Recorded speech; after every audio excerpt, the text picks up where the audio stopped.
I have a more complicated relationship with Halo than I do with my own mother, which, I suppose, since you don't know me, may not mean a whole lot. But I pretend to be a musical dessert on the internet, so clearly someone severely fucked me up. The core argument of my last Halo video was that Halo has a unique gameplay feel, which was a result of the circumstances surrounding its creation. The regenerating shield, the slow movement speed, the big floaty jump, the primary weapon being a machine gun with a clip of 60 bullets, and the prominence of grenade usage in the combat loop, were all a result of the fact that Halo was a first-person shooter on console in a time where first-person shooter on console was a sentence that was about as inviting as season tickets to a WNBA team. The controller does not lend itself to the first-person shooter, as it was designed, chiefly, for vaporizing Syrian children from the comfort of Arizona. The transition from mouse and keyboard to controller brought with it many changes beyond, just limiting the arsenal of weapons a player could carry to 2, and adding in some soft auto-aim in the form of bullet magnetism. The greatest change it brought was a slowing of the pacing of the combat, which as the years have gone by, has gone out of style, as Adderall prescriptions and experience have rendered the baby's first shooter feel of Halo irrelevant. It was these particular things which gave Halo a unique feel, which fans grew to love, as it created a thinking man's power fantasy. But it also chained it to its origins. My argument was that Halo was Justin Timberlake. Frosted tips, earring, gold chain, these things were core to Timberlake's appeal and image, but of course time passed, and these things, which were inexorably tied to his image, also rendered him unappealing, and, frosted tips, this hair is a war crime. But then, and you may remember this, he brought sexy back.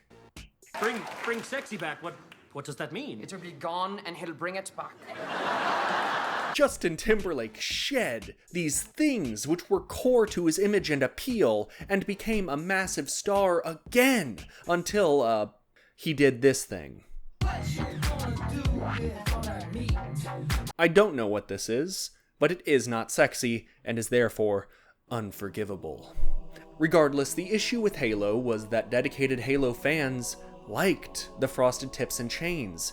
They grew up with the frosted tips and chains. Microsoft, after Bungie moved on, tried to bring sexy back, but the frosted tip fans were mad, and those that wanted some sort of sexy new shooter instead got Halo 4 and 5. I've not played 5. It looks like 50 gigabytes of epileptic seizure, but I did play 4, and it was just... the new enemies sucked. I don't know what Halo fans generally think of 4, but these enemies are fucking terrible to fight. And the story tried to get me to feel bad for a helmet. Wait. It was stupid. So, Halo Infinite had to bring sexy back, while also having frosted tips and chains. I didn't think that was possible. And frankly, who could blame me? I feel, personally... Good to see you, sir. That saying a 2-decade-old game has aged a lot, and those trying to resurrect that game while staying true to that original gameplay design had their work cut out for them, is a profoundly safe argument. I deal not in hot takes, but thermo-fucking-nuclear takes. My takes are crimes against humanity. Fallout 76 has an incredible setting. Skyrim is not a raging dumpster fire despite the fact that the RPG mechanics suck, because the main appeal of the game was the exploration, which was great. And Cyberpunk is not bad because a bunch of stuff was cut, but was instead bad because not enough was cut early enough in development, and it was an overstuffed nightmare game that did everything poorly. I don't do safe videos for the simple reason that I lose interest in those videos. I just can't get hard until I've made someone on the internet angry about something very stupid. I'm not a contrarian. I have a lot of safe opinions, but frankly, I don't think the fact that I think Breath of the Wild is cool needs to be shared. I'm not basing a video around that. As a consequence of how I choose to express myself, I always expect some level of shit to be flung at me, and that's perfectly acceptable. I'm a grown man. You call me a cuck in a comment, I go kill a hooker to cool off, I can emotionally cope with criticism, it's not a huge deal. What I do have difficulty accepting, what I cannot cope with, is when I'm wrong. People telling me I'm wrong. Oh, that's fine, I love that shit. People tell me I'm wrong all the time, and frankly, if I cared what people thought of me, I would have Cobained the back of my skull off a long time ago. I don't care what people think, because people are almost always wrong. You know who voted for that presidential candidate you fucking hate? People. That's right. They can't be trusted.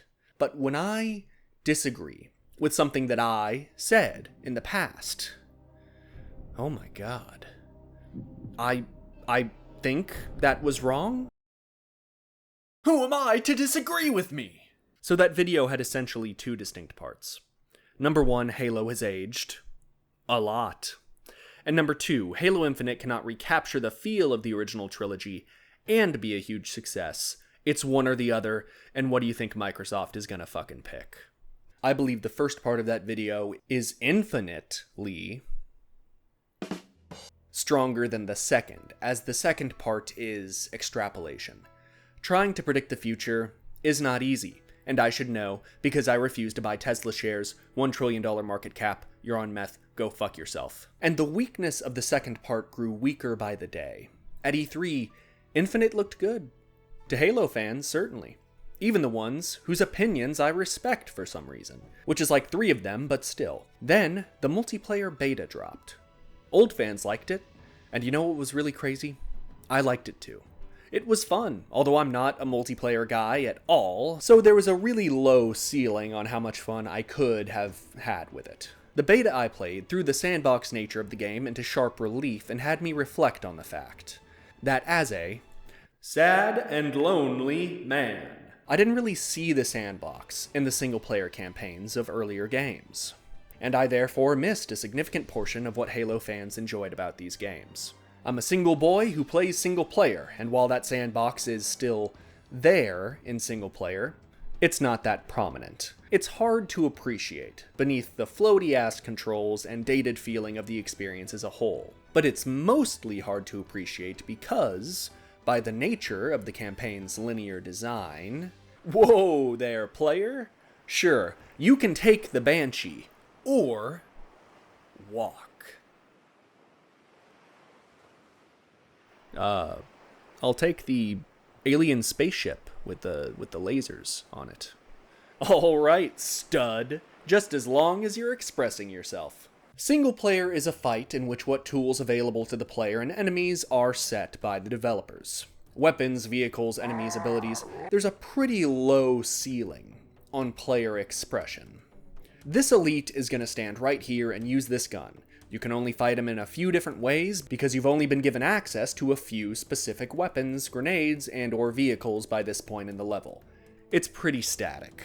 Multiplayer is of course another situation altogether. Sure, this weapon is going to spawn right here every time, but who's going to get it? Who's going to pick it off their corpse? What ability are they going to use it with? Maybe they'll take a vehicle. Maybe someone gets in the vehicle with them.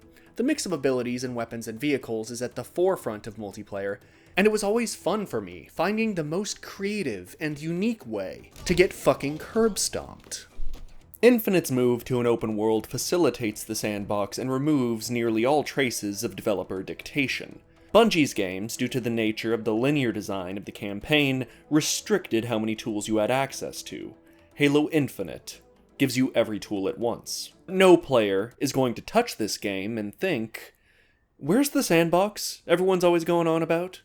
It's not that prevalent. It only comes into play for like 2 fucking levels. I am an unimpressed zoomer. There are no dance emotes. But the sandbox being restricted in the campaign was not my issue with Halo. My argument was that Halo's combat loop required some sort of update. Chiefly in the pacing department. An increase of speed, to be clear, is not necessarily the addition of sprint. That is smooth-brained, be gone with you. Modern Far Cry games have sprint, and they bore me to tears because I'm not making real decisions in the combat. We're talking about increasing decisions per minute here. Movement speed is a part of that, absolutely, but only insofar as it allows you to make decisions faster. Sprint, or lack thereof, is not necessarily a problem. The inclusion of abilities you can pick up, that adds to decisions. but only a bit. But giving the player a group of abilities they could cycle between all the time? That's Decision City! Population, 1 happy gamer. Instead of finding a nice comfy rock to hide behind, you pull out your shield ability, grapple hook behind one, or dash behind one. This makes the gameplay faster, sure, but really shows my issue with the older Halo games. Hiding behind a rock is passive. Cycling between abilities and choosing which would work best in the situation is active. But the greatest of the player's abilities is the grapple hook, and it's not fair. It's not fair to compare a game with a grapple hook to games without a grapple hook. It is different leagues. It's ridiculous. This grapple hook, almost single-handedly, makes this game, and I'm not exaggerating, because if you want to increase decisions per minute, let the player drag explosive barrels, weapons, enemies, and vehicles to them at the press of a button. It allows more decisions to occur faster. You don't lumber your ass towards whatever you want to bring into the combat, you point and click. The grapple hook could have become a tool for aggression, completely removing any defensive aspect from the meta, but it does not. Because jackal snipers will still fucking nail you while you're using it. I think I missed some lore about mandatory Adderall prescriptions for the banished. Also, explosive barrels are everywhere. Explosive barrels are a hallowed tradition in the first-person shooter. Do they push other barrels around? Possibly even towards the player, a la Doom? Do they have a delayed fuse, a la Half-Life 2? Do they have different elemental effects, a la Borderlands 3? Yes. The answer is yes, and also grapple hook. The barrels in Infinite are the result of decades of explosive barrel evolution. They are god tier, the alpha and the omega, the ultimate form of these ancient and contrived incendiary devices. That was the tightest shit ever. Did y'all see that shit? That was cool. Where the older Halo games were passive, Infinite is active. Where they were restrictive, Infinite is liberating. To be clear, the older Halo games were never as restrictive as, say, Call of Duty. But if that's the bar you're holding your game to, I suggest raising it, perhaps even above sea level. There are issues with Halo Infinite. I have grievances, and I must list them now. This is my list of demands for if you ever want to see your daughter again, 343, complaints for Infinite. Halo has always had an issue where damage is poorly telegraphed. You got a million lasers flying at you, and God only knows which ones will ruin your day, and which ones will Listen, I really need this right now. Could you take damage when I hit you? No. This has not been fixed, and considering the fact that Halo now has more sequels than Catholics have children, I think it never will be. Furthermore, the open world is outstanding insofar as it facilitates the sandbox, but fails terribly at being interesting beyond the soft grunt skulls that I wish to stomp. This did not bother me much once I fell in love with the combat loop, until this.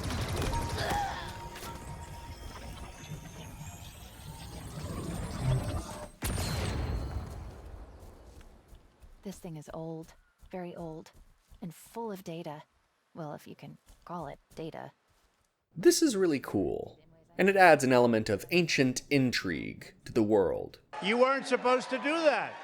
Hinting at what this world could have been makes what it is far easier to shit on. Those two flaws are, frankly, not a big deal. The world's a bit dull outside the combat, and I keep getting yeeted off this mortal coil by Trojan lasers. It's fine. The last third of the game is not fine. Endless story segments, nearly library-level repeating corridors, and fighting these floating guys, which is boring as shit. Only for the hellish repeating hallway textures and floating fuckfaces to get replaced by linear segments and bad boss fights. The last third of this game is a real grind, with story reveals you saw coming and worse enemies galore. That story. In Halo 4, which was 343's first attempt to resuscitate Halo's dying relevance, they tried to give the story an amount of heart, which Bungie had never really attempted. Cortana, Chief's AI waifu, was dying, and the game seemed to think that this was a terribly sad thing. I'd played the original Bungie trilogy, I knew all these characters, and as a consequence, I should have been attached to the Chief and his little relationship. I was not, I did not care, and all the slow zooms on a fucking helmet were pretty funny. She's a sassy titty robot. Who gives a shit? This prolonged mourning of simp bait continues in Infinite. They just kept trying to make Chief actually compelling by trying to wring some amount of emotion out of the absence of Cortana's knockers. And it worked. God help me, it worked. You see, what made it sad was not Cortana's death, nor the fact that she apparently turned evil in 5 or whatever. What made it sad was that Master Chief's only friend, ever, was an AI that lived for 7 years. This is made all the more compelling by the fact that Chief was kidnapped as a kid by the government and subjected to cruel medical procedures and training so as to make him a video game protagonist. It's like a man who had his brain melted by MK living in the woods, his only friend being a dog, and the dog dying after 10 years because, it's a dog. It's not the dog dying that makes it sad, although, yeah, it's a bit of a bummer, dogs are cool. What makes it sad is that a cruel system of exploitation destroyed the man, and his only relationship was a sad attempt to replace the human contact that he's now incapable of experiencing. What makes Infinite's story compelling is not the villains, it is not Human Man who has a dead family, and it is not the obvious reveal with the weapon. Spoiler alert, if you drink paint. What makes it sad is that Chief is not okay. And I don't think he's ever gonna be. I don't know if this was intentional. It seems a lot of Halo fans actually are quite sad that Cortana died and probably feel with Chief on this one. That's not what I'm getting at all from this, and I frankly feel like mourning a sassy boob hologram is actually profoundly sad. And that's why it works for me. Regardless, Halo Infinite, much like my stock portfolio, stands as a testament to my inability to predict the future. Halo was crusty. It felt like shit. It was designed for a time which no longer exists, and I stand by that.